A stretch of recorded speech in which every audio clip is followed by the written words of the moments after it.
social work, engineering, School of Education, Women's Studies, University Diversity Theme Semester, and the Center for Reading, Learning, the Center for Reading and Learning, and the Center for African American Studies. And at this time, I'm going to present to you James Valber, who's going to say some words representing the university's diversity community.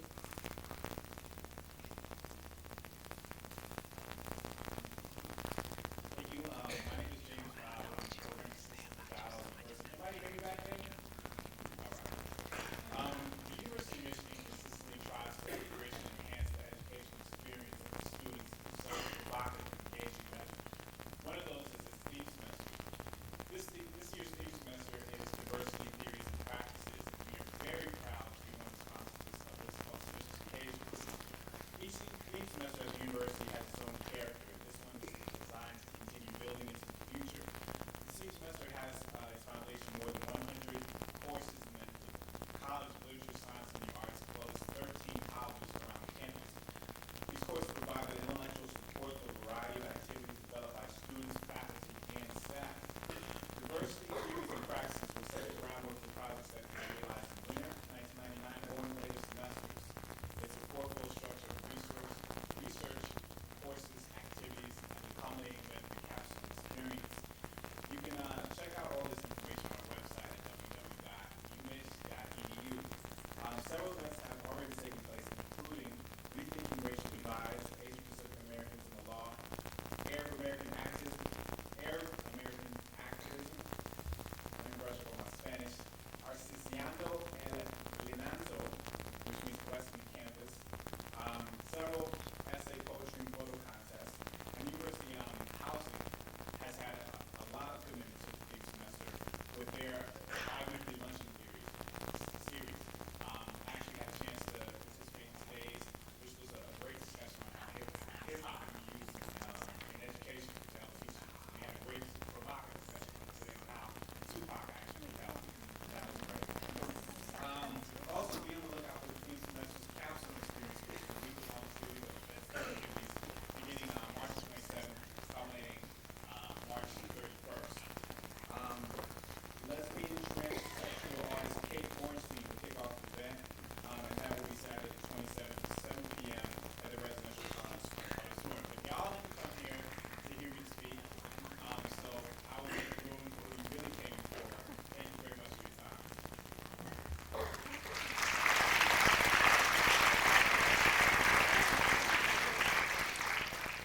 I also have the honor of introducing our speaker for the evening, and she really didn't tell me a lot to say about her, but we've been talking on the phone quite a bit, so it's probably about November or December.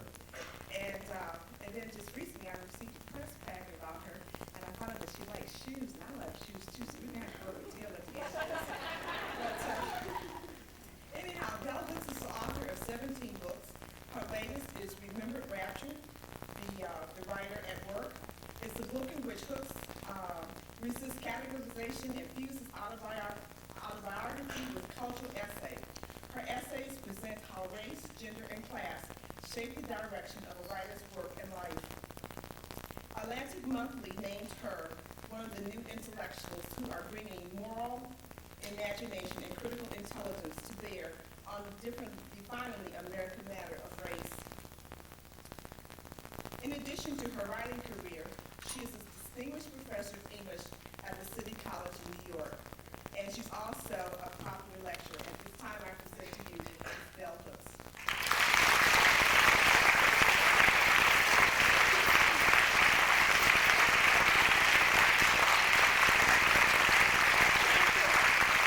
Now, I'm going to use the lavalier mic, which means that when I raise my head and drop my voice, you may not hear me. Jim, now I want to be able to talk like this. Is it going to be okay? Just holler out, someone in the back, if, in fact, you don't hear me. I don't like being behind this podium. When I was in Michigan a month ago, was it? And I saw many of you, I said that this was a time that we would have more time to talk together. So I'm going to talk briefly from work I've been doing, which to me cuts to the heart of diversity in all our communities right now, which is a new work that that I'm doing on the question of class. It seems to me that it's impossible to stop thinking about class in our nation right now when we're seeing such a widening gap between the rich and poor. Whether it's the homeless person we walk by as we go about daily chores in urban cities, the beggars whose cups tingle with the sound of a few coins, or the middle-class family member or friend who faces unemployment due to cutbacks, plant closings, or relocations, or the increased cost of food and housing. We're all aware of class. Yet there is no really organized class struggle, no daily in-your-face critique of capitalist greed that stimulates thought and action, critique, reform, and revolution. As a nation, we have become passive, refusing to act responsibly towards the more than 38 million citizens who live in poverty here, and the working masses who labor long and hard but still have difficulty making ends meet. The rich are getting richer and the poor are falling by the wayside. So funny, I saw a student of mine who came from Africa years ago, and we were talking about the work I was doing, and she was saying to me how before she came here, she'd heard so much about this country as this great country of wealth, and she really believed, as many immigrants still do, that there is no poverty here, so that there's this kind of shock for them when they come here and find that there are actually people here starving every day. Because the PR that the U.S. sends globally would suggest nobody in the U.S. goes hungry. So that it's really amazing to me that PR still works. And one of the ways that it works that I'm going to talk about today is, for the most part, the poor are invisible to us. We don't really have to see them. We see the people see the homeless people and they think they're like the poor people. As a nation, we have become passive, refusing to act responsibly towards the more than 38 million citizens who live in poverty here, and the working masses who labor long and hard but still have difficulty making ends meet. Citizens in the middle who live comfortable lives, luxurious lives in relationship to the rest of the world, often fear questioning and challenging classism because they think it'll be their downfall, that simply by expressing concern for the poor, they will end up like them, lacking the basic necessities of life. Defensively turning their backs on the poor, they look to the rich for answers, convinced that the good life can only exist when there is material affluence. One of the things that, started me thinking about class is that so often in academia, when we talk about diversity or crossing boundaries, we make it seem like it's just such a simple thing to get to know people that are not like you. Oh, you want to know some black people? Oh, you want to know some Chinese people? Whatever, you can have it. And in fact, what we deny in that reality is not only how, as Andrew Hacker pointed out in Two Nations, how incredibly segregated our nation is, but also how incredibly class segregated our nation becomes more and more. So that the idea that it's easy for affluent people to just be buddies with the poor, or vice versa, is complete and utter sort of fiction. And I started writing about this because what I noticed was that increasingly in mass media, the poor are simply represented as having no value, as being utterly worthless.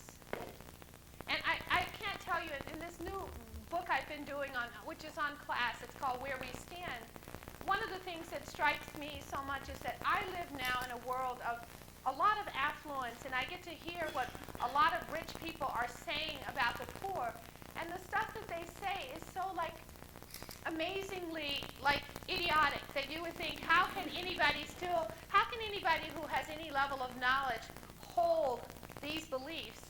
And I was talking with Sandy earlier about recovery movements, and one of the things that I think we see around the question of class is that people can hold certain values because they're in denial and because it's in their class interest to do so.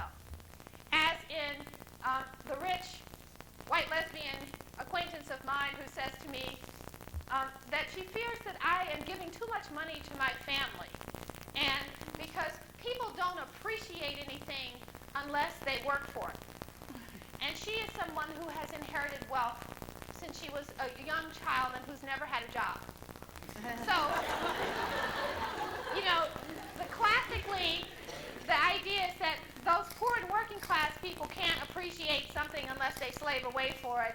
But somehow, all of the trust fund people and all the people who have inherited wealth, just by virtue of their genes, are able to appreciate it without having to work for it. I mean, so I think that these, to me, are really, I'm astonished by what I hear. And I'm astonished just by being caught myself in the sense, and that's why I call this book Where We Stand, because I'm trying to figure out where I stand in this as an affluent person in this society, coming from a family where there's a range of incomes and no incomes, and I think a lot of us are really confused about class, and we don't want to talk about it because we're afraid to try to find out where we stand. More and more our nation is becoming a class segregated world. Can I stop here to say there's actually a lot of space here, and there's like a little hump that people could sit on if you want to make your way down here. Would you all, are you just so comfortable there you won't make your way down here so some other people could maybe sit on those steps? I mean, this will just make it easier. So more and more, our nation is becoming a class segregated world. The poor live with and among the poor, confined in gated communities without adequate shelter, food, health care, thank you very much, the victims of predatory greed. More and more poor communities all over the country look like war zones, with boarded, bombed-out buildings, with either the evidence of gunfire everywhere or the vacant silence of unsatisfied hunger. In some neighborhoods, residents must wear name tags to gain entrance to housing. I mean, I think it's interesting that here's this nation that's spoken so much out against, concentration camps globally, and yet all around the United States, we now have these gated communities. And in many poor gated communities, that is, the state has gated these communities, people cannot wear passes. Or, as in the case of the one my younger sister lives in, they can't buzz anybody into the gated community. They have to leave their home. So if you're a mother with a small infant and someone happens to visit you late at night or while that infant is sleeping, you have to go to the gate and let them in. I mean, it's really quite awesome when you think about it. And I think about this in relation, if you recall, Philadelphia and MOVE and the whole sense of here is one of the first times in our nation where we've witnessed people being bombed. Actually, we witnessed it with Patty Hearst and the SLA, the house when it was bombed in LA, but when we sit in our living rooms and can watch something like MOVE, where basically black people are bombed, and we're told that the only reason they're bombed is they didn't smell good and they had those dreadlocks. I mean, isn't that deep and profound? And that as a nation, people didn't stand up. This nation that will talk about Bosnia, that will talk about Rwanda, maybe, talk about it in a safe way. But people weren't shocked that we just sat comfortably in our living rooms as we watched people being bombed for no reason. But think about how these isolated bombings were kind of like tests. So now you can put the poor in these gated communities, and how long will it be before we hear, well, we had to bomb this community because there was this dangerous what have you going on there. And everywhere I turn, people keep saying to me, I keep talking about the growing fascism in our culture, the threat to anything we can call community and diversity and community. And people keep saying, what are the signs of it? And I say, well, caller ID is one of the signs of it. I mean, if you look at fascism in the world, the growth of fascism everywhere, one of the things that you see that fascism did was to make surveillance commonplace in everyday life. And you think about all the areas of our lives right now where we are asked to go along with surveillance. When I was here last, I talked about trying to protest the state-issued ID at the airport. We're supposed to be in this democracy, but what are we showing these IDs for? And when I ask at the airport, why do I have to show these IDs? They say, we're keeping you safe from terrorists. And I said, are you kidding? You think the terrorists don't have IDs? This is nonsense. This isn't keeping me safe from terrorism. But what it is doing, like we see in regimes of fascism everywhere, is producing in people the sense that there's some threat to your well-being, to your livelihood, And in order to reduce that threat, you have to be willing to accept surveillance. I was talking about going to buy a TV at some crappy store where they wanted to fingerprint me, some, not Radio Shack, but that kind of, crappy, buy some cheap, fall apart stereo store. And I'd given them all this idea and they wanted my fingerprints. I was like, no.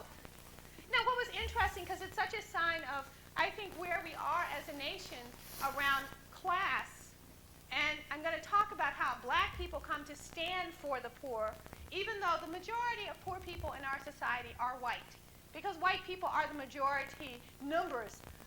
38 million poor people, the vast majority of whom are white, but people in this country think that black is poor, no matter how we're dressed. So anyhow, I'm in the line. They're trying to get me to give them my thumbprint, and I'm saying, absolutely not. I've given you every kind of ID you asked for. You will not be printing me for some cheap-ass TV. But what really shocked me was, did anybody care? People in the line got angry with me that I wouldn't just toss my finger. All the white folks, in the line were pissed that I wouldn't just toss my thumb over. And you know how many times as black people and people of color, we stand in a line behind some white folks where they didn't have to give dipshit, and then we're asked, at the video store, I'm just amazed. And I'll say to people, excuse me, you did not ask that person who was just standing in front of you. And I'm so painfully, aren't we all painfully aware as black people of how we have come to stand for the criminal class, the poor class, no matter how we're dressed, no matter what we're doing, so that we all get treated in this criminal way, or even thinking about the pathological white police and the other police in New York City, to actually hear people say that they had to shoot the black man 42 times to keep us safe from terrorism. Think about how that little motif of keeping us safe is part of what underlies our acceptance, not only of the growing gap between the rich and the poor, but the absolute criminalization of black people in the society. Now, we know that disproportionate to our numbers, black people are among the poor. But the fact is, there are also lots of rich black people. But they don't get to stand for what blackness is. Blackness is always and only in the minds of most white Americans. This is what Andrew Hacker told us in Two Nations. And of course, black people had been saying it forever, but white people couldn't really believe it until the white man told them in Two Nations that this country is not only race and class segregated, but that there is a particular and unique hatred that is expressed towards black people. That there is a particular sense that black people are criminals. And one of the most profound things that he talked about in that book was how there had been that survey a few years ago about how white people see people of African descent, where a vast majority of white Americans said that they see us as not having equal levels of intelligence. It's just amazing to think that that can be a pervasive sentiment in our society. Just last week, I was at Berea College in Berea, Kentucky, and white kids slapped me down verbally by telling me that I was Satan because racism doesn't really exist. It's black people who create racism by talking about it. That if we would just understand that we're all one in Christ, there wouldn't be any of this. And I said to them, but if we were truly one in Christ, if white people who are Christian were truly living out the love and the charity, we wouldn't have this 38 million poor people. We wouldn't have racism. I'm not trying to knock Christianity. I respect people's religious beliefs. But the idea somehow that we now have this whole Christian right that is beating up on any kind of group, homosexuals, black people who are homosexual and straight and what have you, anybody who tries to say that there is a problem with exploitation and oppression in this culture right now are made to feel as though we are insane and we are the problem. I think this is a really frightening thing because it goes along with the surveillance. If you can make people feel that they are the problem when they articulate their pain, then people can begin to feel crazy. People feel insane. The rich, along with their upper-class neighbors, also live in gated communities where they zealously protect their class interests, their way of life, by surveillance, by security forces, by direct links to the police so that all danger can be kept at bay. Strangers entering their neighborhood who look like they don't belong, meaning they're the wrong color and or have the appearance of being lower class, are stopped and vetted. In my affluent neighborhood in Greenwich Village, I'm often stopped by shopkeepers and asked where I work, whose children do I keep? To look young and black is to not belong. Affluence, they believe, is always white. At times when I wander around my neighborhood staring at the dark-skinned nannies, hearing their accents that identify them as immigrants still, I remember this is the world a plantation economy produces, a world where some are bound and some are free, a world of extremes. Most folks in my predominantly white neighborhood see themselves as open-minded.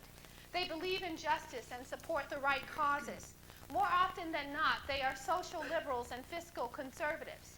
While they believe in recognizing multiculturalism and celebrating diversity, our neighborhood is full of white gay men and straight white people with at least one black or Asian or Hispanic friend. When it comes to money and class, they want to protect what they have, to perpetuate and reproduce it. They want more.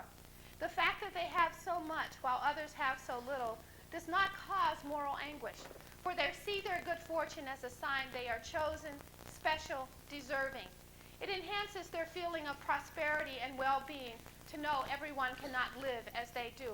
Have you seen those credit card commercials that tell you what it costs? So there's this whole sense that it's important that people know that you're paying for something and that they can't have it.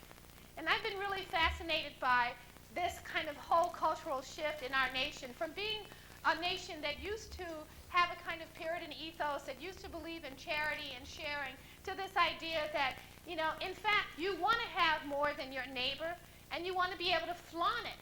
And you want them to feel bad and feel stupid and feel like there's some kind of flaw in them, that they can't be rich like you can be. And I talk here a lot about just how neighborhoods are changing and how the whole sense of people feeling that all black people are poor, no matter how many times they laugh at Bill Cosby, salute Colin Powell, mimic Will Smith, dance to Brandy and Whitney Houston, or cheer on Michael Jordan. When the rich black people come to live where they live, they worry that class does not matter enough, for those black folks might have some poor relatives. And there goes the neighborhoods. I mean, when I moved into my building, which is an affluent co-op, you know, we have to be interviewed, and this is one of the ways that discrimination of class and race goes on. Several buildings turned me down, and what I was told by my real estate is, you know, maybe you shouldn't talk about your boyfriend. I had a boyfriend at that time. Maybe you shouldn't talk about your boyfriend. People kept saying that they were concerned that I was just the kind of person they would love to have in their building. But they were kind of concerned about the people that I might bring with me. And I kept saying, well, like, what people am I going to bring with me? And of course, what that came to be is young black men. You know, I might bring young black men. I guess if I had some gray-haired, crippled black boyfriend, people would feel like they're safe. He could be the janitor of the building. You know, he could be the soup. But not those young black men, and again with like weird hairdos, because my boyfriend had his little dreadlocks at the time. But it really struck me again of the kind of, not only criminalization of particularly, say, young black males, but the demonization of young black males. So much so, because I talk about pathology in here, that one of the white women in my building, everybody knows he's the ex-boyfriend now, but everybody knows him. When he comes, she won't let him in the building, so I go to the people in the building and I say, well, you know, I'm willing to allow that people sometimes have been hurt by a group or a person, and they feel frightened. So I said, well, has a black person done something to this chick? Because she just is so terrified. I mean, she will be standing there right next to him, and she will tell him how she can't let him in the door because she really wants to keep the building safe. And, you know, it's this whole little humiliation that she has to put him through, you know, the reminder of her race and class power over him as a young black man, because all she has to do is say that he's a threat. And he becomes a criminal no matter what his situation is. Let's not forget the black policeman who was shot when he was trying to apprehend the white woman thief, and the other white policeman shot him. Because, of course, black person, thief, criminal, white person, innocent, white woman, truly innocent. You know, I was like, I've been telling my sister, I said, everywhere I've been going, I was saying, if Monica had been black, the headlines would have read, "Hoe in White House."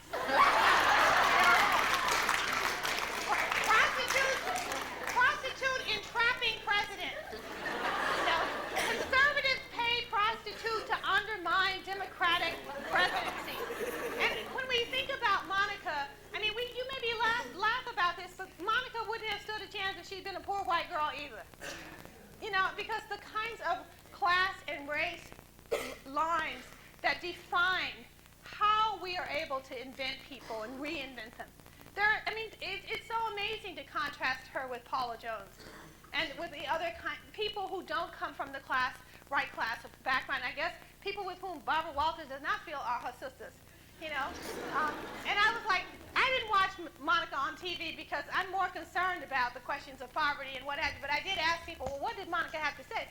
And I was really interested in whether Barbara Walters asked her, well, Monica, since you were so concerned about sisterhood and all of that, what was your feelings about Hillary? And did you feel like you had any kind of accountability and responsibility to her? I mean, Monica, have you read any feminism and have you taken any women's studies? But I heard Barbara didn't ask those questions. Because, you know, again, think about, I tell people this is Birth of a Nation all over again, the sort of reconstruction of a certain kind of white femininity as innocence. And I say this because I don't really think that women in general win. You know, underlying this whole thing is an anti-feminism so fierce and so frightening that it scares me as a person who feels that, you know, the two greatest social movements of our history have been feminist movement and civil rights movement and then feminist movement, and to see how quickly those two movements can be co-opted and undermined. I mean, I have students who believe that feminism didn't do anything positive.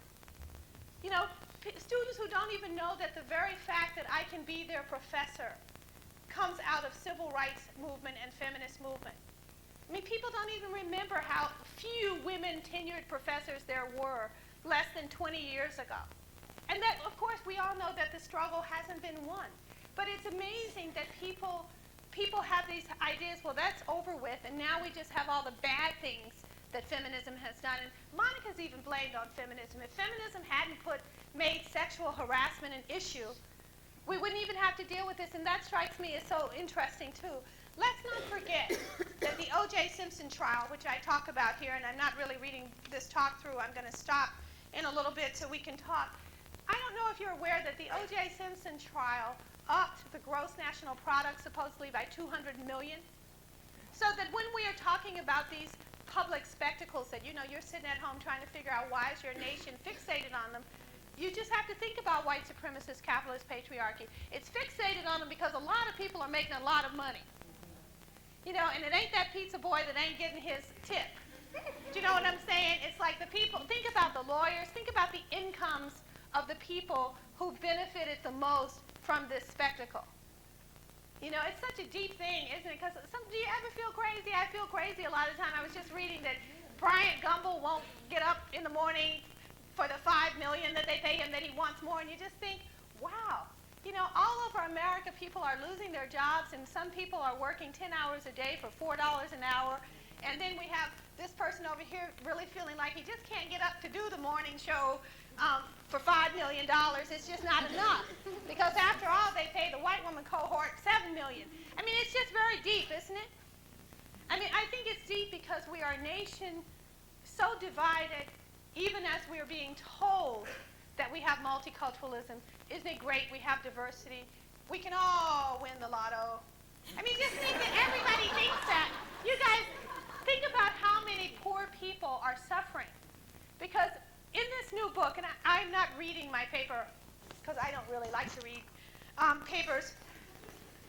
Think about how many poor people are addicted right here in the state of Michigan and everywhere else to playing the lotto, and how it has become a new form of gambling that undermines the resources of families that are already in economic distress.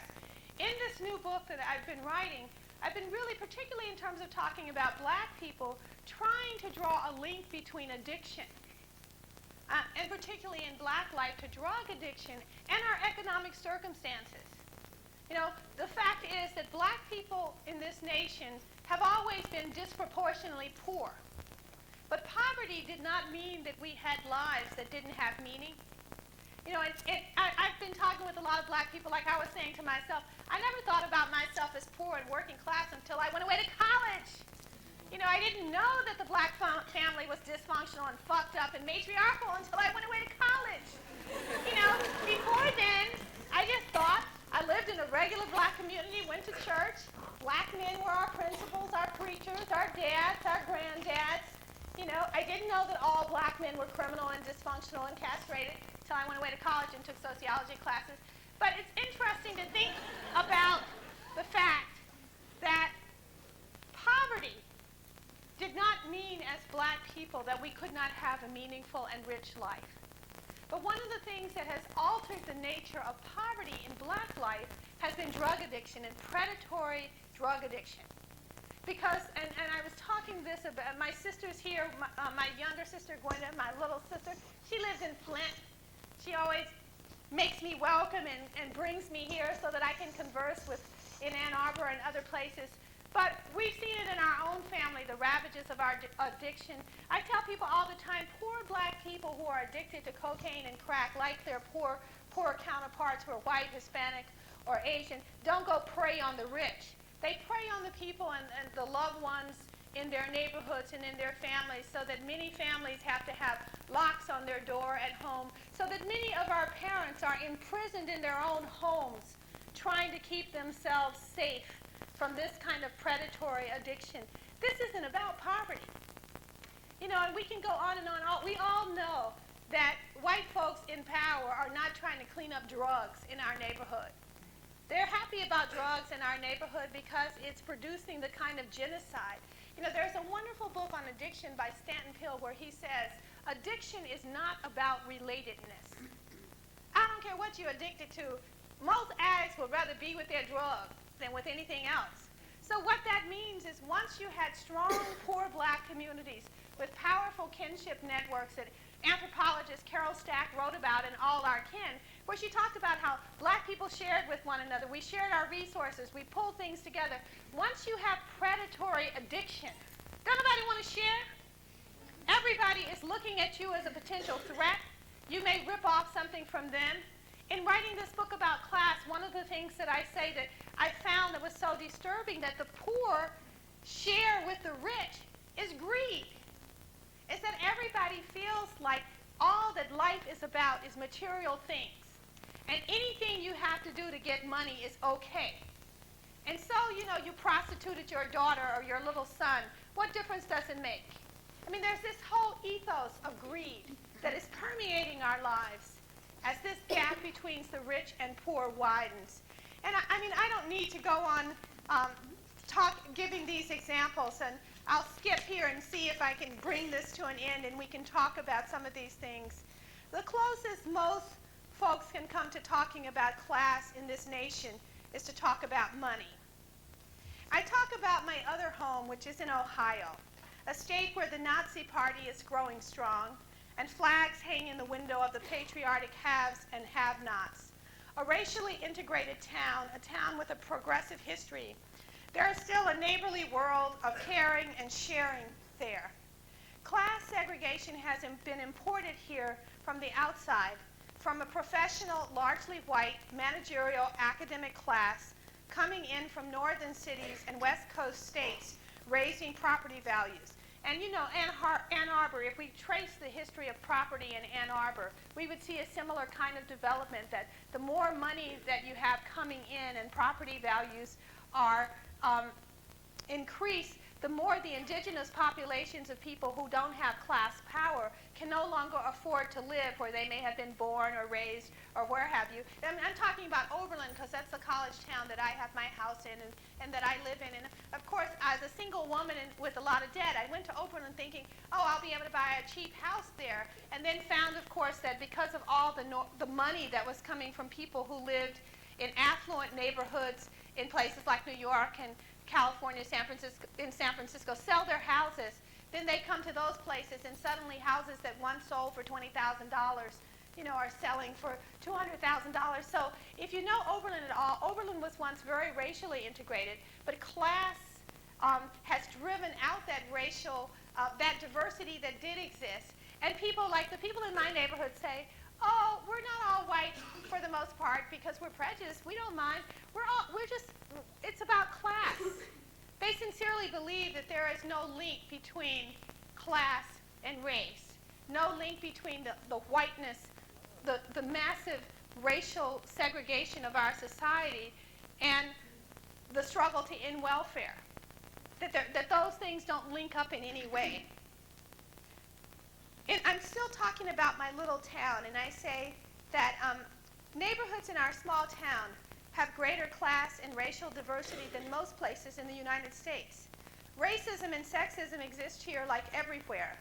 A changing class reality that destabilizes and in some cases will irrevocably alter individual lives is a political shift that feels more threatening to any of us than questions of racism and sexism. Like everywhere in the Midwest, plants are closing, small universities and community colleges are cutting back, full-time employees are let go, and part-time help is fast becoming a norm. Class is the pressing issue, but it is not talked about.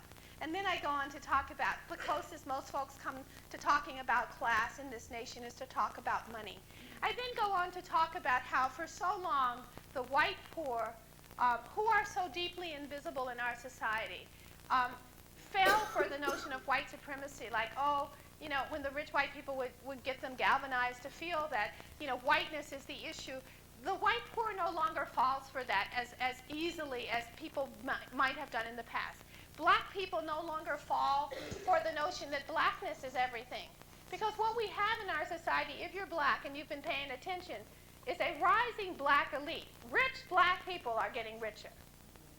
And they are the black people who are saying things like, you know, racism doesn't really matter. Stanley Crouch, what are black people whining about?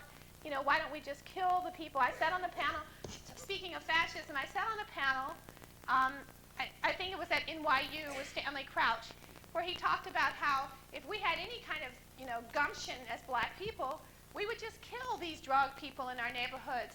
And that was astonishing to me because it shows you how academia is such a bullshit false place, and that all the people in that room sat there and heard this man suggest that we should exterminate people in black communities because of class, because of addiction, and nobody protested. And when I interrupted him to say that I could not sit there while he encouraged the extermination of not only poor black people and addicted people, because there's a way in which people want to deny addiction as having political and social causes. You know, we want to make addiction is just your personal thing. You were too weak, you were too fucked up, or you were too whatever. And not in fact that like poverty has a role to play in relation to addiction or what have you. But the intriguing thing was when I interrupted him to say that I could not sit passively anywhere in memory of the Holocaust, in memory of the Japanese camps in this country. I could not sit passively while anyone advocated the killing of people, the extermination of people because they're not, quote, fit. People yelled at me for not following Robert's Rules of Order, for not being, bell hooks was being aggressive and difficult. And I was really like astonished that, don't you ever feel this sense of craziness? That I thought, to me, this is such dangerous thinking, this idea of just kill the people that are unfit. You know, because if you think about what it's like to be poor in this country with HIV and AIDS, you know, HIV is fast becoming a manageable illness for people who have lots of money. You know, but the people who will most assuredly die are the women of color who, disproportionate to our numbers, are poor in urban cities, and AIDS is now the leading cause of death among us. And yet people will say, well, this is kind of good. The unfit are dying. I mean, isn't that what the homophobic Christian right is saying about all gay people? The unfit, well, this is what's happening. And I think that it's just so amazing to me. It was amazing to me to sit at a liberal arts institution and feel that when I objected to this, all people could say was that I wasn't being polite. You know, or gee, wasn't that a good fight between bell hooks and Stanley Crouch? Ignoring that the whole point of it was not whether it was a good fight or a good spectacle, but that the very idea that we have become so passive as a nation to the call to exterminate any group of people, which takes us right to the death penalty. And the whole question of class, you know, in relationship to the death penalty, the women on death row that we don't talk about, the children on death row, the whole question of, and let's try to remember that black people as a group, I'm not talking about us, the progressive black people, many black people are pro the death penalty. just because the criminal justice system is racist and biased in relationship to us does not mean that there is not a whole conservative group of black people who feel that you have to have the death penalty. So we have to think about these things, and I hope the Christians, especially the Christian right people who are talking about justice and love and thou shalt not kill, but they're all supporting the death penalty, are thinking about the contradictions that inform their ethos and what they're about. Because I think that to talk about diversity, as we often do in academia, with this kind of ease and like, gee, wouldn't it just be great, without thinking about the really serious issues that are undermining our hopes of building the kind of beloved community that Martin Luther King evoked, I think is very dangerous to us. And I'll read my last page, and then we can talk. My last 2 pages. At the end of the day, the threat of class warfare, of class struggle, is just too dangerous to face. The neat binary categories of white and black, or male and female, are not there when it comes to class. How will we identify the enemy? How will we know who to fear or who to challenge? Most Americans cannot see the changing face of global labor, the faces of the women and children transnational white supremacist capitalist patriarchy exploits at home and abroad to do dirty work for little pay. Oftentimes, I too am afraid to think and write about class. I begin my journey to class consciousness as a college student, learning about the politics of the American left, reading Marx, Fanon, Gramsci, Mimi, the Little Red Book, and so on. But when my study ended, I still felt my language to be inadequate. I still found it difficult to make sense of class in relation to race and gender. Even now, the intellectual left in this nation looks down on anyone who does not speak the chosen jargon.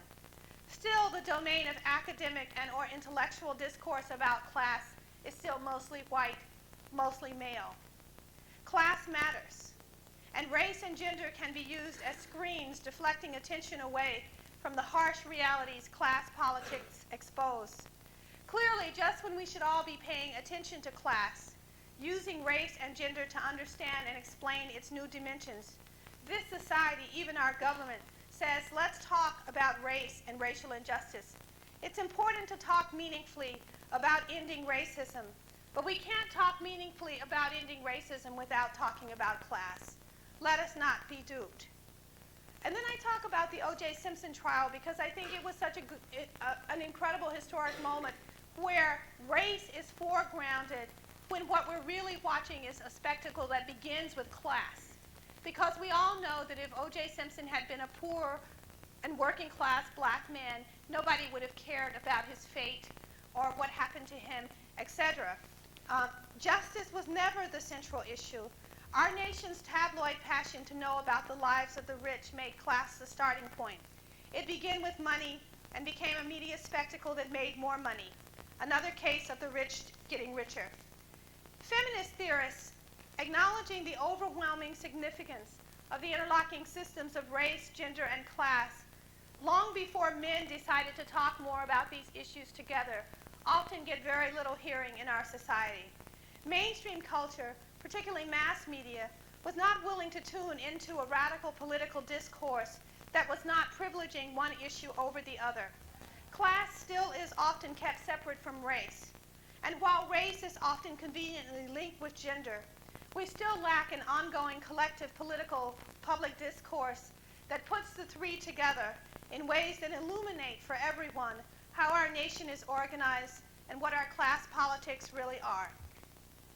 Women of all races and black people of both genders are fast filling up the ranks of the poor and disenfranchised.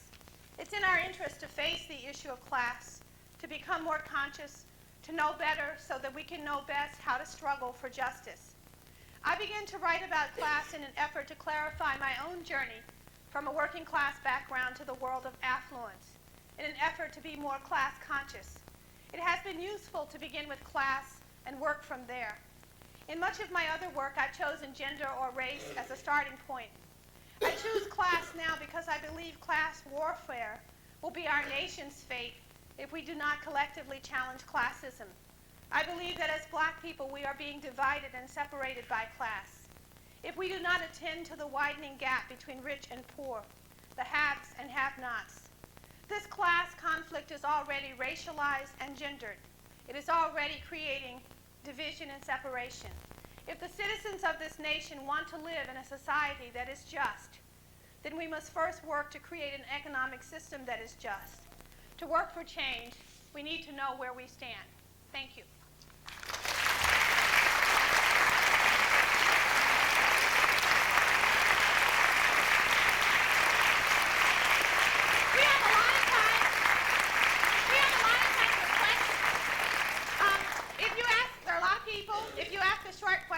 I'll try to give a short answer, and we can have a goodly time to talk about it. Those of you who want to go hear Sister Feminist Gloria Steinem have plenty of time to do that. You know, it must feel good to have all this feminist power here at one time.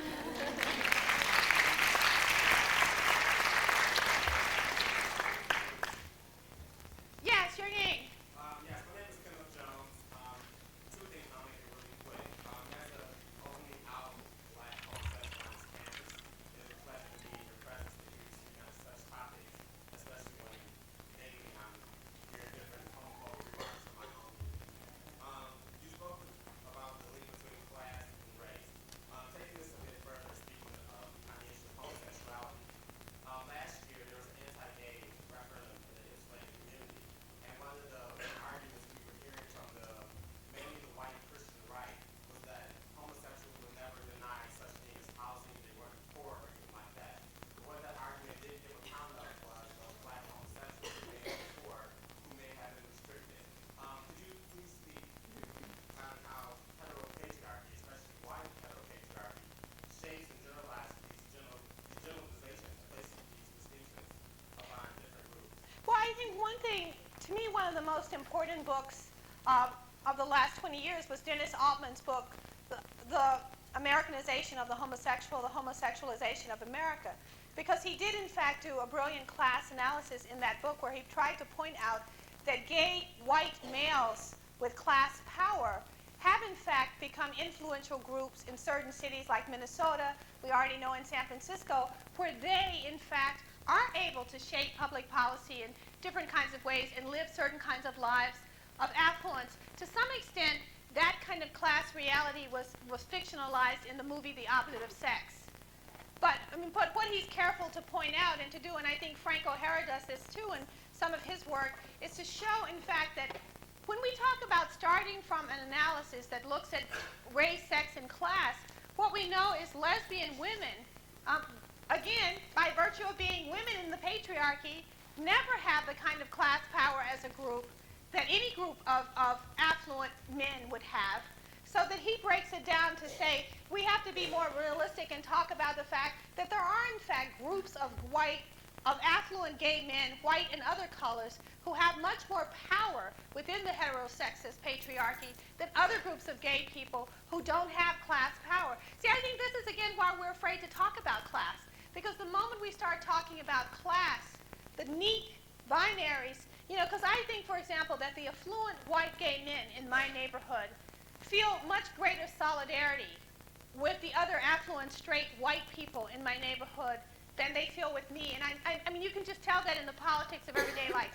I have to hear them discuss their dogs. It's like, get off the sidewalk, black person, so my damn dog can stand here and talk to the other dog, and I can talk to the straight white person's dog too. I mean, these are the politics of everyday life, and this is one of the things that often makes non-affluent black people angry when they're in affluent white gay communities. Because what we experience often in those communities is a hardcore racism towards us. That is class-based. But that does, and the problem with all of this is that it's very hard then to talk about it. How do we build our solidarities across these spectrums? Because, it's like I have a white woman that I like in my neighborhood. She's straight. She sold me my apartment.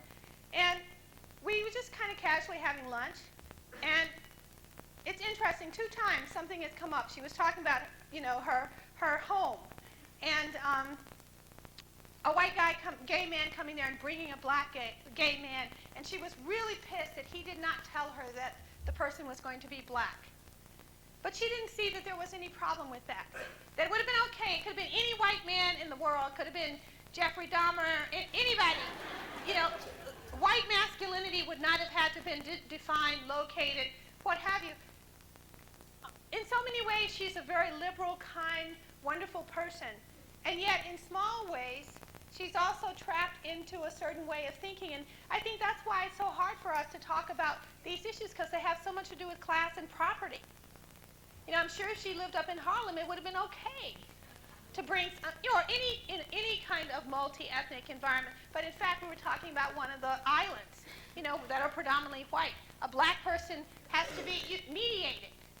You know, I just went to visit a white lesbian friend in Boca Raton. And, you know, we walked in together and the security guard said, you know, are you going up to her apartment? And she says, yes, she's going up to my apartment. And I was like, does he ask you every day when you bring someone, are they going up to your apartment? Well, I don't think so. I said, well, you know, maybe it's because he's black and I'm black and he wasn't black.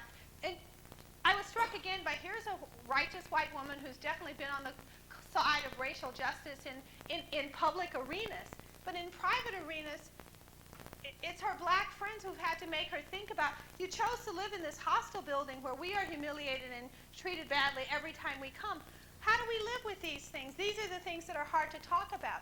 I think we have to talk about class in relationship to gay life in America if we're to really understand what kind of politics are we talking about when we evoke gay rights struggle and gay solidarity. Because class is a difficult thing. I mean, isn't class what happened to feminism? You know, when people say who stole feminism, I think class power. That a lot of white women and a few colored women rose in class power, and they forgot about the radical issues of the movement. I mean, and that's what we see happening in all of the black elite. We could say the same thing. So the question is, how do we strategize for justice in light of both the contradictions and the complications? And I think that has to be when we deal with specific issues. You know, I just read a wonderful thing by a white gay man about gay people who support the death penalty. And he was making an argument for why, you know, gay people who want human rights cannot support the death penalty. But this again is the contradictions and the complications. I know that was a fragmented answer, but forgive me, and I won't be so long next time. Your name?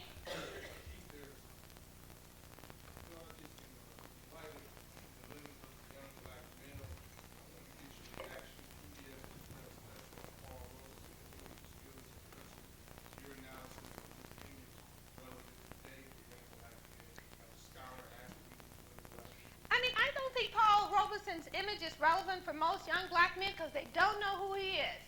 And that's one of the things is that even black people have started to poke fun at Black History Month, but we shouldn't be poking fun at Black History Month because Black History Month is sometimes the only month that our young people of all races and black young people get to hear anything about black people that they might need to know about, who could stand for, as Paul Robeson did, for justice, for artistic genius, for being on the left, for having the courage to stand up even when you have to be in exile, all of those things. But, you know, most young people are kept from that history. You know, and that's another thing that we often forget about the public school system and what's happening within the public school system. Most people, kids in the public school system are struggling to have the right to learn how to read and write. You know, so that they can investigate, because knowledge really is power. And everybody knows that. That's why the public school system is so important. Because I don't think Paul Robeson really will mean anything to today's black youth if they don't know who Paul Robeson is. And, you know, I was one of these people, I would rush into the post office to buy my Malcolm X stamps. But then I came home and I thought about it, and I thought, here's this man that was so hated in the white supremacist capitalist patriarchy. And now he's on a stamp, and people will know him now as this iconic figure, as this sort of star, another celebrity in our midst, Malcolm X. But then I think, well, they really know what Malcolm X stood for politically. You know, because this is the real danger of, I mean, capitalism is so deep in the way that it can take what is precious to us and turn it around and give it back to us and turn it into shit. Do you know what I mean? It's like, I think about all that Malcolm X had to teach us about global solidarity with people of color, about recognizing, the aggression of Christianity to Islam. You know, if you read the book on Islam, Afro-American Islam, published by Routledge, you'll know that Michigan and other Midwestern states were where some of the first Islamic temples were. And in fact, Islam in black light does not come into being with the Nation of Islam as we know it, but with traditional Islamic practices. And those kind of things. And Malcolm X was so keen on all of that. And what's really interesting is to think about how the commodification of blackness, whether it's the image of a Paul Robeson or Malcolm X, can actually serve to undermine the substantive value of what the person stood for. And depress the rest of us. Because we just think like, oh, gee, you really want the young people to know about Malcolm X, but you want them to know about it more than just the stamp. But what he stood for politically, the courage that he had, the love of blackness that he had. And that is our danger in the commodification of blackness. Sandy, were you going to say something? I was just going to say, what about Martin Luther King? You want to talk about the cultural appropriation drives him wild. He thinks that those like to maintain the status quo. Exactly, and Martin Luther King became such a radical visionary. I mean, so opposed to militarism. I mean, it offends me sometimes when I hear the way the mainstream has tried to co-opt him and make it seem like he was just all about having a dream and not about a fierce critique of militarism, a fierce critique of conformity. I mean, his last sermons before he died are so radical, and I urge you to read them. Another question? Your name, right there? My name is Lauren. I'll come over here next time. I want to talk about transformation and how you literacy and prove that. If you educate at a Brown Black University, what kind of impact do you think that has on people that is a minority group who University of Michigan? I kind of want to know what you think about the effect that can have on. Well, you know what? Colleges and universities are by nature conservative. Want to drink water? You look kind of like I'm making you thirsty. One of the things we have to remember is that colleges and universities are by nature conservative. You could be at an all-black institution, but you'd still be at a conservative institution. I'm not trying to say that that devalues the institution, but I think that part of the pain many of us feel when we come to institutions that are predominantly white is we come innocent. We come not even understanding what the apparatus is. The university in our country is a corporate structure. It functions like other corporations, but the perks are not as good and the money is not as good and all the other stuff. But the principles that underlie it, have to do with corporate forces. They are not radicalizing forces. Cornell writes about this a lot, that they're producing the professional managerial class. They are about the status quo. That does not mean that we cannot come into them and radicalize our consciousness. That's the beauty of what Foucault taught us when he said there is no closed system. Every system has a gap in the system. I'm a marvelous example of the gap in the system of academe. That academe tried to crush me to death, but I kept rising to take from the knowledge that I needed to become who I am. So I think that partially students of color, poor white students, any of us who enter academe from the margins have to first be wise to the fact that this place is not here to liberate us. So that then we're not disappointed when we come up against the biases and the aggressions, because we understand that to be part of what it's all about. The question is, how do you work with that to find what you need that will in fact liberate you? And sometimes, it's through our pain and suffering. When I think about myself, when I was 19 years old, and I was thrust out of the fundamentalist Christian world of my growing up into Stanford University, never having been on an airplane before, never having been on a city bus, and I felt so terrified, and I didn't know the way to eat lobster, and I didn't know what an eclair was, and all the things that were taken for granted by the upper class kids. What I did was I felt so alone and I felt so isolated. And it makes me think of talking with Paulo Freire about exile, or what Said sometimes says about exile. Sometimes exile can be the place of your awakening. I was in such pain and suffering. And out of that pain and suffering, I began to think about myself as a black woman. And I began to write Ain't I a Woman, Black Women and Feminism. One of the ways that we're duped in this culture is to feel that all our suffering is futile. Sometimes suffering can be the way in which we come to awakening. And that is the difficult thing for us to face, because we kind of want to have it both ways a lot of time. We want to know that the system is fucked. We want to know that it's white supremacist, capitalist patriarchy, but then say, why didn't I get the candy bar at the end of the day? Why didn't I get the reward? Rather than say, in fact, what I'm going to have to do here is struggle.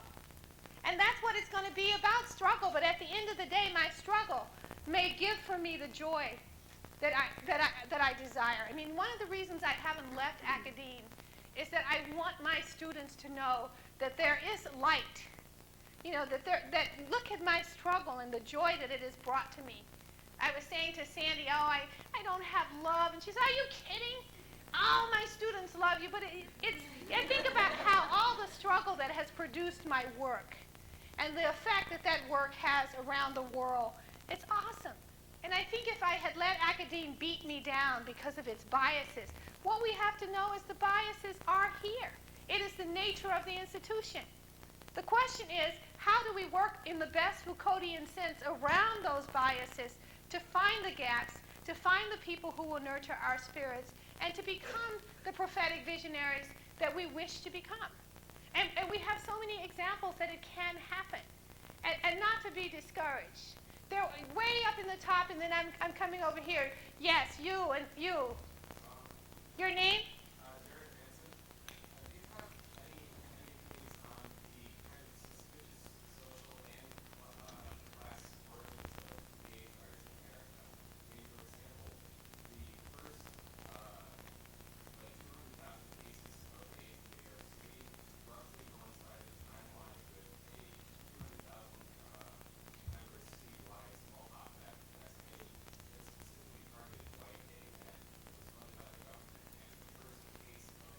Okay. I think that you made a point that many of us would agree with us. One, I think that there's a lot of mystery surrounding the whole question of the AIDS virus, and we know that, let's face it, let's even be real, capitalism doesn't want to find a cure for AIDS. Capitalism likes the fact, unless somebody decides they can get really, really rich, and they can have all the money, it's just that deep. I don't think we even look at, I'm very interested in epidemiology, and if you're interested in the origin of different diseases and stuff, because the ethics of race, sex, and class when it comes to disease in our society is very profound. So that I think I have no trouble with the notion that there are all kinds of conspiracies.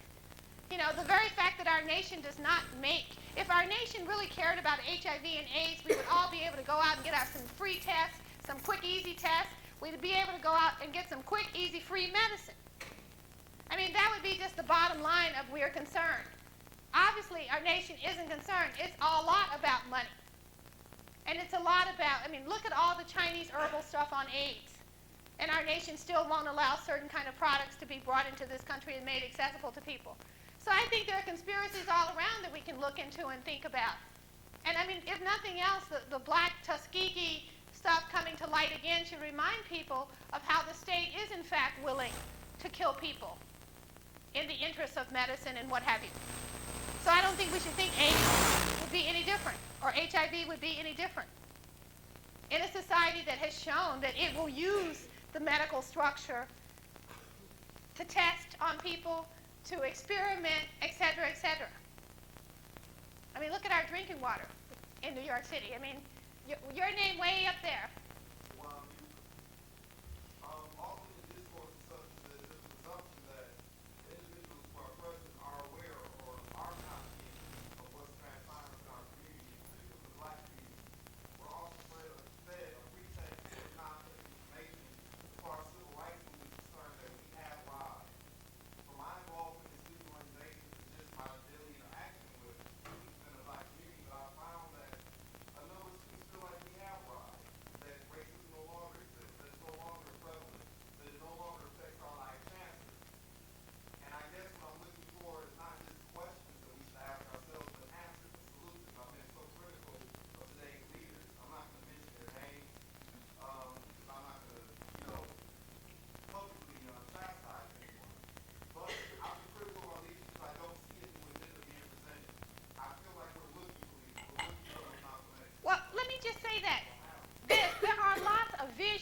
black leaders right now, and they are women. And the reason black people aren't standing up to follow them is because of our anti-feminism and our sexism and our misogyny as a community. I look upon people like Martin Luther King and Malcolm X as people who have been my mentors, who have schooled me, but I think that there's enough power in Bell Hooks' vision of how we might change society to lead us further. But look at how many black people aren't stepping up to the plate to say, I read Bell Hooks and I'm changing my consciousness. And I think that has to do with feminism, and it has to do with the fact that every time we think about leaders, we conjure up images of powerful black men.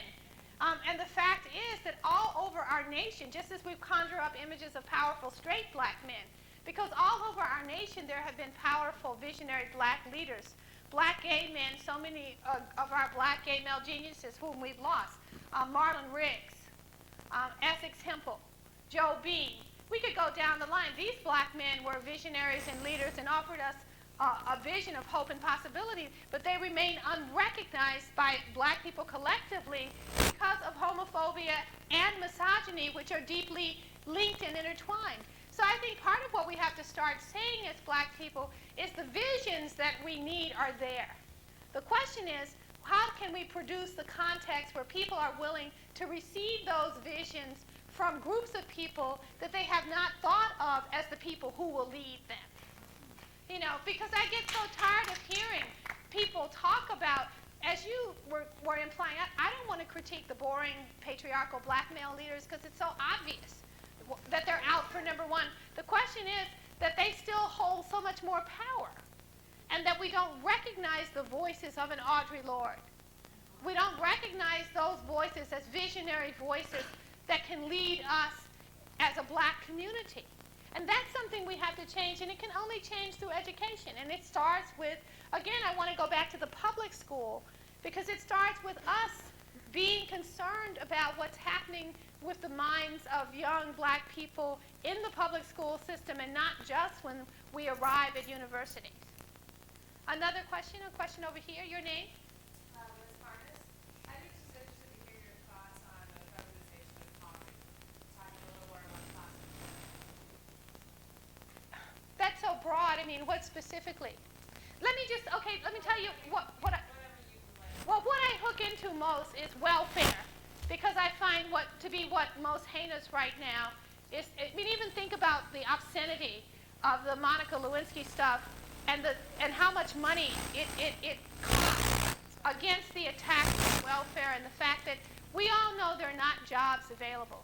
I've seen so many young, bright, black females shamed to be on welfare, going out daily looking for jobs, and finally getting their job for $3.80 an hour, and then finding that if they have to pay child care and they have to pay some kind of rent, they are just like indentured servants, and life is joyless. And why not have a little smoke of crack or whatever at the end of the day, because life is joyless. And the fact that you were shamed when you were on welfare, but you're even more destitute and miserable when you have a job, and it hasn't brought you the dignity and the respect from your fellow citizens that everybody tried to tell you would bring you. It seems to me that is one of the most crucial issues that we all should be lobbying for, the kind of welfare reform that recognizes women as workers, that recognizes that parenting is work, that recognizes all of those things, and that challenges the kind of money we spend on the military and everything. And we're not really doing that effectively. And this is something that I find to be of extreme concern. That's the issue that I most think about right now, because that is the issue that most affects women who lack class power. The fact is, there are not enough jobs. Women on welfare could get off and pound the pavement daily, and they would still not be able to find work. What are we talking about? What are we going to do with the homeless women and children? What are we going to do when they're sick and they no longer have care? I mean, these to me are the real pressing issues in terms of the feminization of poverty. I think one of the best books that came out recently was Zilla Eisenstein's book, Global Obscenities. And I urge you to read it because for a fuller discussion of the ways transnational feminization of poverty. Poverty globally is becoming black, And when I say black, I include all the peoples of color in the world who come to stand symbolically for black, for the category black as a political category. Because whether we're talking about Thailand, I mean, some of you may have read the discussion that I did with Sivaraska about Thailand and the Sulak Sivaraska that was in the Asian American journal Muse. Did you know that journal? MUSE, I think. And we talked a lot about how transnational capital is making basically darker-skinned women and children the slaves of the world. So that there's this tremendous link between the feminization of poverty here and what's happening globally. As companies go, Disney goes to China or Disney goes to Thailand, et cetera, et cetera. Another question. Your name? I found as a person who is not actually a student at the university and a young, out, queer person with unique qualities that when I have discussions with people about some of the topics that we've been having here tonight, or even when I wear a t-shirt that has my opinion on it, people feel that they have a right to publicly confront me. I had an older white man just yell at me in the mall a week ago about my appearance, and how do you deal with that? How do you deal with people making you feel crazy for trying to be who you are and try to talk about how you feel? Well, see, I think that we have to link that to everyday fascism because it's a form of silencing. Because it's very threatening when, I was telling somebody that I once, my first had sex in my life with a funny-looking white man, hippie, and we were out on a date.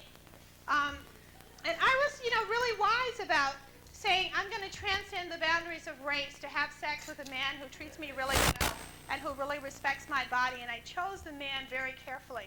But I always remember we were out on a date once, strolling along in our little hippie garb. And a group of black men came up to us and pushed me into a corner. And they said, "Nigga gal, who do you think you are? What do you think you're doing?" And I remembered both that fear, but that whole sense of being asked all my life, thinking about my parents and their dysfunctionality, punishing me, saying, "Who do you think you are? What do you think you have the right to think and act on your own behalf? No way, we're going to beat you till you shut up." So that I think that part of what we have to realize is that these are forms of silencing. And so I think, again, let's not be naive. If we're going to be in resistance, we cannot be surprised that the forces of evil clamp down. When I gave that talk the other night at Berea, I was so stunned that, right-wing Christian after the next popped up, and they were so fierce and they were so strong, and they got all this applause, and I kept thinking, where are the progressive voices? Why are they not standing up and saying anything?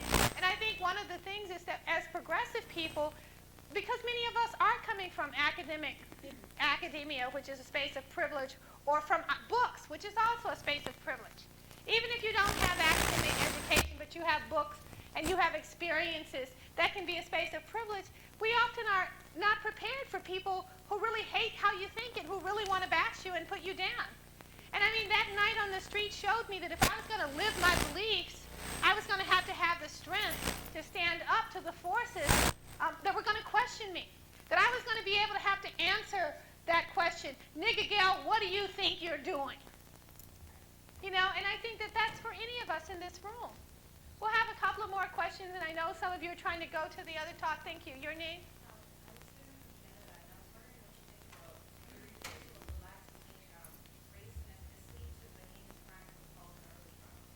Well, absolutely, but again, most people have forgotten about that trial. Most people have forgotten about his attack on feminism. People want to make it seem like it wasn't about feminism. I was at an incredible conference where a conference of black men against sexism, and a black man, Suleiman, at that conference stood up and said he often thought about the incident in Canada and wondered what would have happened if the men had refused to leave the room. This is the incident, remember, where the white male goes into the classroom, and right? No, I'm talking about the wrong incident. You're talking about something else. Tell me which one you're talking about. Okay, I'm getting it confused. Okay, I don't know enough about that to talk about it. Do you want to say something about it?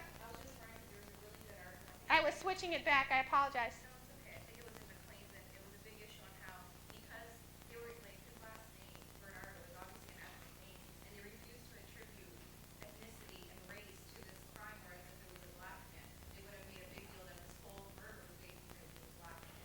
Well, that happens again and again and to us. Your question, I apologize. I don't know enough to respond effectively, and that I got it wrong even, but I said some interesting things.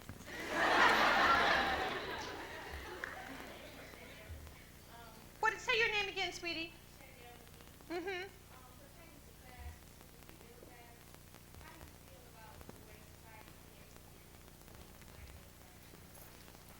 Well, you know, the black middle class is really not that different from the white middle class. I mean, people only want us to think, what's different about it? Wasn't that what the Cosby Show's social propagandistic purpose was, to say to white people, not only do we want to be middle class like you, we can do it better. You know, it's like how when the outsider becomes something like they can do it better, queer marriage will be better than heterosexual marriage. Because when you finally allow people who are queer to marry, they'll do it better. I mean, I think there's a whole way in which there's a sense, I really don't see that difference between the lifestyles of the black middle class and the white middle class. I mean, bourgeois decorum seems to cut across nationalities. Everywhere I go, the bourgeois seem to function in very similar ways, irrespective of their color. You know, I think that's the big thing, that we have to be careful because so much commodification of blackness is brought to us courtesy of the black bourgeoisie. And they're always, if you think about the books, black people with money write about lower class black people. I mean, how many novels do we have where people are writing about themselves and their rich lives and what they do, or lifestyles like theirs? Because people are more interested in blackness being about the down and out, violent, ugly blackness. You know, I mean, think about, what's her name? Gloria Naylor, who wrote that book that people weren't that interested in when she tried to write about the black middle class. It's Shaki Shange when she wrote her novel about the black middle class. Because finally, the black middle class isn't that different for people in their imaginations, the values of the black bourgeoisie. I mean, I think people keep evoking Du Bois. They need to read the speech Du Bois gave critiquing his earlier speech, where he said, you know, he thought the talented 10th would care about the masses, and he found out they didn't. That they would betray the masses in the interest of their own opportunistic gain. So we'll have one last question, and then we'll close. Hi, darling. Your name? How do you feel about it? First, what's your name? Erica, artist. How do you feel about the black community anti-feminism? Well, see, I don't think there is anything the black community. There are black communities. And how do I feel about it? I feel that black people in general suffer when we are anti-feminist and pro-patriarchal, because patriarchy has been killing us for a long time. I look on black male homicide, which is the leading cause of death of young black men in many communities. That to me is a feminist issue, because that's a patriarchal issue. The fact that black men feel their identities are tied up with weaponry. I mean, you can't get more patriarchal than that. My dick is my gun. You know, I mean, so that I feel like partially, again, when I say that we have the vision, so many black feminist thinkers have already run this stuff down to us. You know, about how black masculinity is itself, how patriarchy is one of the things that white supremacy uses to dupe black men. And to have black men even think that black women are their enemies, or that black men cannot be fulfilled or self-actualized if a black woman is fulfilled and self-actualized. So I mean, but I also think we have to look at, again, there are lots of progressive black men. There's this beautiful group of men, black men against sexism. You know, they opposed the Million Man March, even though they participated, and they wrote letters, beautiful letters to Cornel West and to Farrakhan talking about domestic violence. You know, one of the things that they had the wisdom to see is that a lot of men would go to the Million Man March and be pumped up about taking control, and they actually felt that there would be an upsurgence of domestic violence after the march, because these men would go home all fired up about power and control, and they would go back into the hopelessness of not having any power and control, and who would they take it out on? But we don't hear about those black men. Mass media never shines the light on black men who are deeply and profoundly anti-sexist in their lives, anti-homophobia. So that we have to be wary of ever lumping black men into a single category, because there are so many progressive black men that the culture just will not focus on. The culture is not interested in healthy black people. The culture is not interested in healthy people. Domination is not about health. I mean, that's why I think we have to link recovery movements to our struggles for justice and freedom, because we have to see how those things are linked. I want to thank you so much for your presence.